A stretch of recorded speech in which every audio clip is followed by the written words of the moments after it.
morning, everyone.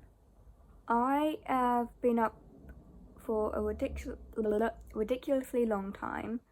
Been up since, I think, 7, and I went to bed quite late. So I don't know why I'm awake, but here I am, recording a video. Today we are doing a tag. Today we are doing the 20 questions book tag.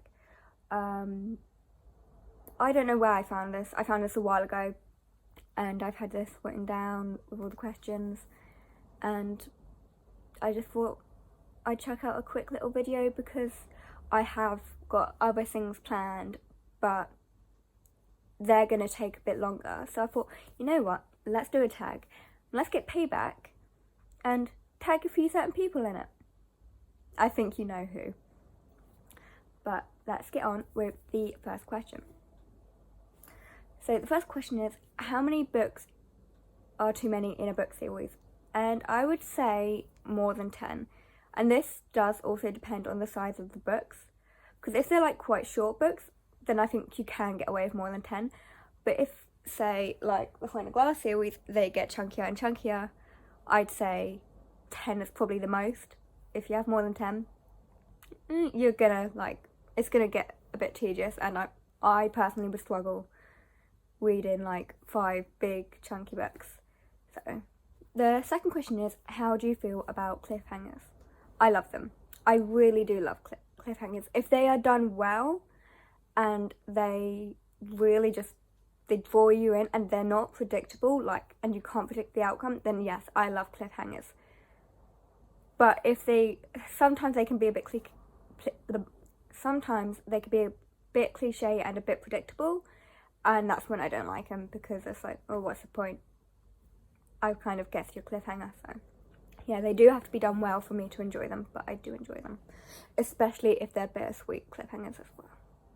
The third question is, hardback or paperback? Me personally, I prefer to read paperbacks because they're just easier to hold. Hardbacks can get quite heavy and my hands start to ache afterwards.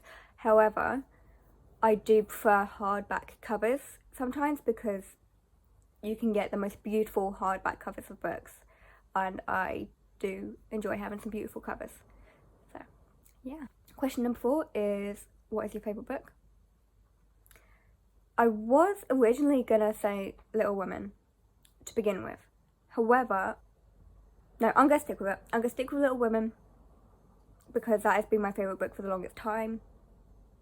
And we're not going by this year, because if it was saying this year, then I think you all know what my answer would be. Question number 5 is, what is your least favourite book? Don't think I have to say this one, but I will for anyone who is new here. Children of Virtue and Vengeance. Don't like it, don't like it, don't like it. That's all I'm going to say on the matter, because I've spoken about that book so many times in a few videos, so I won't fall back on my urge and temptation to rant about it. Question number 6 is, love triangles, yes or no? No. Just no.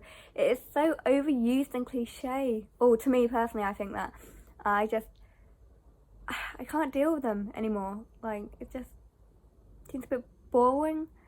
Either you like this dude, you should be able to know if you like one dude more than the other. So just make up your mind. Or the other way round, it might not just be a girl talking about dudes, it could be anything. Or anyone even. So yeah, I just hate love triangles. Make up your mind about who you want and be done with it. It's not that hard. And the question number 7 is, the most recent book you couldn't finish. I'm gonna say 6 of Crows. I haven't officially DNF'd it, but I started it in May and I only got halfway through it through June. So I've put it down for now because I want to focus on Alphabeton, and I think I'll pick it up at a later time. I think I've just seen a bit of a slump with fantasy at that time, so I think I'll try again at a later point when I don't have as much going on. But I did enjoy it from what I read. It wasn't like I didn't like really like love it. I wasn't like completely hooked, but I did enjoy it. And it was different. Question number 8 is a book you are currently reading. And at this time, I am currently reading Matilda, one of my favourite books from my childhood and favourite films. And yeah, it's a quick little easy book to read and I love it, so yeah. And question number 9 is the last book you recommended to someone. Imaginary Friend. I didn't just recommend this, I also gifted this because I have been trying to get this person to read this book for the longest time, and now she has no excuse because I've sent her the book. So I feel like I'm kind of pushing her a bit, but she did say that she likes the sound of it, so I'm not forcing her into anything. She does like the sound of the book, so I'm not completely like guilt tripping her into reading it because she likes the sound of it. I've just now given her the book to read it. Question number 10 is the oldest book you've read. Give me a moment. Okay, so the oldest book I have read is Jane Eyre by Charlotte Bronte, which was published in 1847. I do have other classics, but some of them I haven't read, and some of them I don't know where the books are at the moment.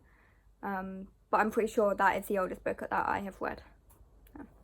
Yeah, quite an oldie.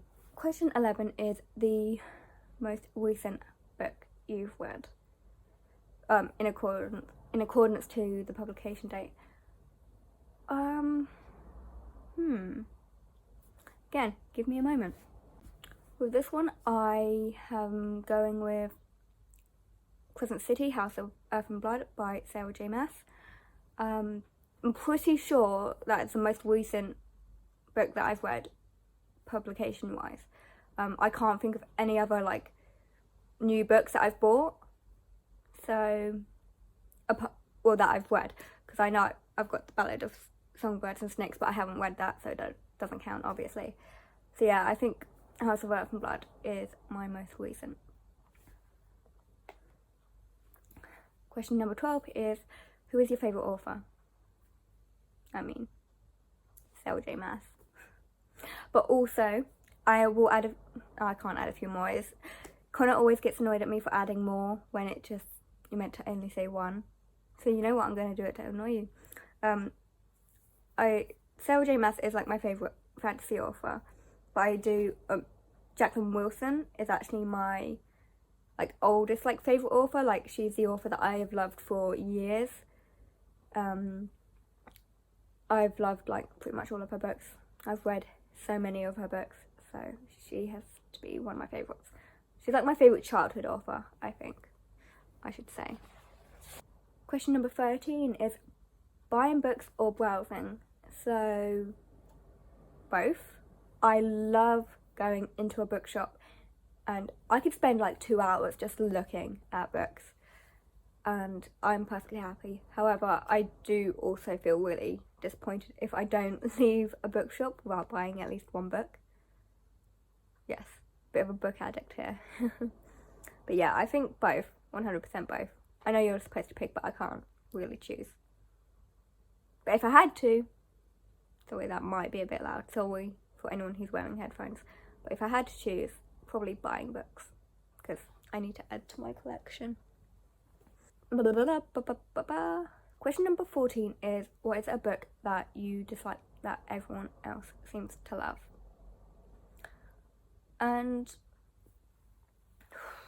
I don't know, because I don't really dislike a lot of books, especially not ones that other people seem to love.